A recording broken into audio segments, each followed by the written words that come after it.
You know, it's a series I loved for the longest time, Kingdom Hearts. And for the longest time, it has been a franchise that has been strange, loved, and overall confusing by many people, including myself, to a point where I was extremely confused to what the hell was going on since I was a young age.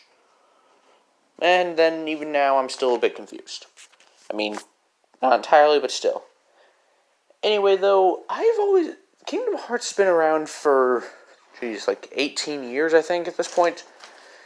And while I didn't actually get into the series at the beginning, well, story-wise anyway, I always thought the series was interesting. So, I've actually had a bit of an interesting history with getting the Kingdom Hearts games at certain points in time, so I figured, might as well turn this into a video, see what happens. I don't know, might be interesting. I've mentioned a few of these things happening to me over previous videos, but I've never really told the whole story in general. So anyway, this is a bit of an interesting video. It's not really a review or a rant or a top 5. It is, my history with this video. Maybe I'll make another one of these if this turns out well, who knows. But anyway, I'm not entirely sure how young I was whenever I first saw someone playing Kingdom Hearts 1. I don't even remember what level they were on. I just remembered, holy crap, this is a good game. I want to play it. The person who was playing it never let me have a turn, because they were a jerk. So, as a result, I wasn't really happy. I'm not sure how much time passed between then and what happens next, but I eventually did get a copy of Kingdom Hearts 1 to play, or maybe I even borrowed it from a friend. I'm not entirely sure what happened. It was a long time ago. Cut me some slack. But while I was playing it, and then when I got to Traverse Town, I realized I kind of sucked at the game because I had no idea where to go. I had no idea that the 3rd District was right there. Just right around the corner. Leave it to me to screw something up that bad.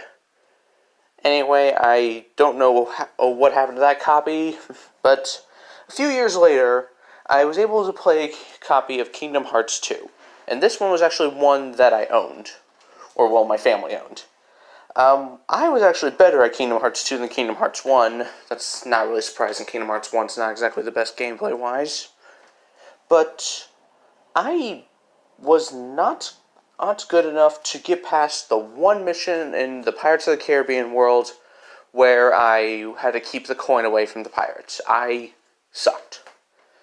Meanwhile, somehow my mother was better at the game and got all the way to Demyx. I'm not sure if she beat it or not, but all I know is, sometime after that, we lost that house due to water damage. I don't really know what exactly happened, but all I know is I lost almost all my stuff that day. And that was the first time I lost all my stuff due to a strange tragedy involving my house. Well, nope, a few years passed, and I'm actually not sure which one of these stories came first, so I'm just going to go with what I believe came first, and that was whenever I got my own PlayStation 2. Now, keep in mind, my family wasn't exactly getting much money at the time, at this point where we actually didn't even have much of a home until probably a year before this story, but yeah, eventually I actually got my hands on an old PlayStation 2 system, and I eventually got a copy of Kingdom Hearts 1.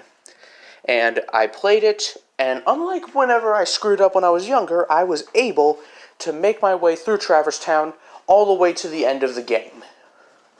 Only to find out that my copy was glitched/corrupted, I'm not entirely sure.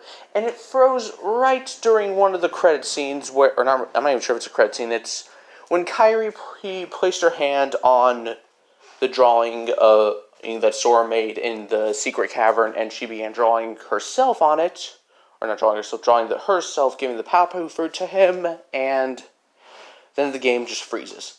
I left that game on for a few hours, and then it still was just stuck there. So, I was technically able to beat the final boss, but I never got the last cutscene leading to Chain of Memories. God damn it.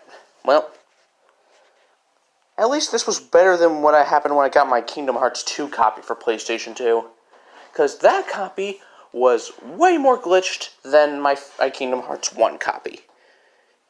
Now, this one, I couldn't even get... Whenever I was in the battle against Shadow Roxas, if you remember my previous stream, you saw that, I had to constantly stay out of certain areas, or the game would just freeze like the Kingdom Hearts 1 copy did. I eventually was able to beat Shadow Roxas and make it past that day, only to find out that there's a more glitched area that I can't get past whenever Axel sends the nobodies after me, and then my cat just grabbed a mouse toy. Alright, let's hope that doesn't make too much noise. So yeah, that copy of Kingdom Hearts 2 was just busted. I tried fixing it, it didn't work. Anyway, that was just the sad point. Because I really wanted to play through Kingdom Hearts 2. I already saw a playthrough of it, I just wanted to play it for myself. Alright, this next story is a bit less interesting, though, because when I was on vacation, I actually was staying after swimming because I was tired. Then I saw a trailer for Kingdom Hearts Dream Drop Distance. Then I eventually got it. And I still have that copy. Somehow that copy survived the fire I went through. Hooray for cases! Yeah, that's not much of a story. I'm not entirely sure how this happened, but sometime between the Dream Drop Distance story and this next one, I was also able to get my hands on 358/2 Days and Recoded. Again, it just happens. Anyway, this next story is much nicer. On Christmas Day, I got my hands on a PlayStation 3. And with that, I also got a copy of 2.5 Final Mix Kingdom Hearts, and I completely reversed that title. So, I played through Kingdom Hearts 2 almost immediately, and then soon after that, I got my copy of Kingdom Hearts 1.5. And I played through 1, Chain of Memories, Birth by Sleep, Ape, all as soon as I could. Fun fact, my brother actually played through Birth by Sleep before me. But I'm the only one who ever actually unlocked the final secret thing involving Aqua. But sadly, this story also comes to a sad ending because sometime during that, my house burned down. And that was the second time that a disaster happened to my house that also costed me and my family a bunch of our stuff. Not lucky. We're not the luckiest bunch, I guess. It sucked, but luckily for us, we were able to save some things like movies, a few documents, and stuff, and as well as just somehow almost all my Xbox 360 games survived. I eventually got my hands on a 360 because, I don't know, I had a 360 since I was younger, but that's off topic. A long time passed after that, but we eventually got ourselves a new house, another Xbox One, because my previous one was destroyed, and then I got a pre-ordered copy of from Amazon of Kingdom Hearts 3. And, well, before anyone asks, yes, I got it for Xbox One. I didn't have a PlayStation 4 at the time. And I loved playing that game all the way through. I mean, eventually, I got a copy, or not a copy, I got my own PlayStation 4, and then the first game I ordered was the Story So Far collection for Kingdom Hearts. And, well, I wasn't going to get that for a couple days because, well, order and shipping and all that. But, problem is, though, it was during the middle of the week. My family was sick because, well, I don't know what happened. And I actually didn't get any games for my PlayStation when I got it. So, I was kind of stuck. So, I went down to my local Family Video, looked around, and found a copy of Kingdom Hearts 3. And then I immediately bought it because I needed something to do while I waited for the other Kingdom Hearts games to show up. So, I eventually got the Story So Far collection like a day or so later. Then I played through every Kingdom Hearts game, including the 0.2 Birth by Sleep, as well as the remake of Dream Drop Distance. A few months later, I was able to pre-order my DLC copy, or whatever the frig you want to call it. It's my own Remind DLC. And I played through that. And that's about all. I still haven't beaten the final boss of that DLC, but that's a stream for another year because I doubt I'm going to get to that anytime soon. But yeah, that's my whole Kingdom Hearts story. Sorry this is kind of turned into rambling, but hey, I wanted to make this because Kingdom Hearts has been a big part of my life, and well, many people have interesting stories. Mine's kind of interesting if you want to believe it. Well, hope you all enjoyed, and I plan to stick with Kingdom Hearts until it finally dies, which hopefully won't be anytime soon.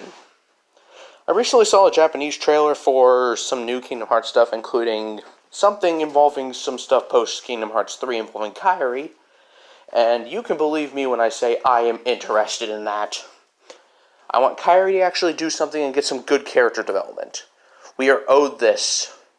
People have been hating Kairi, and I don't like it.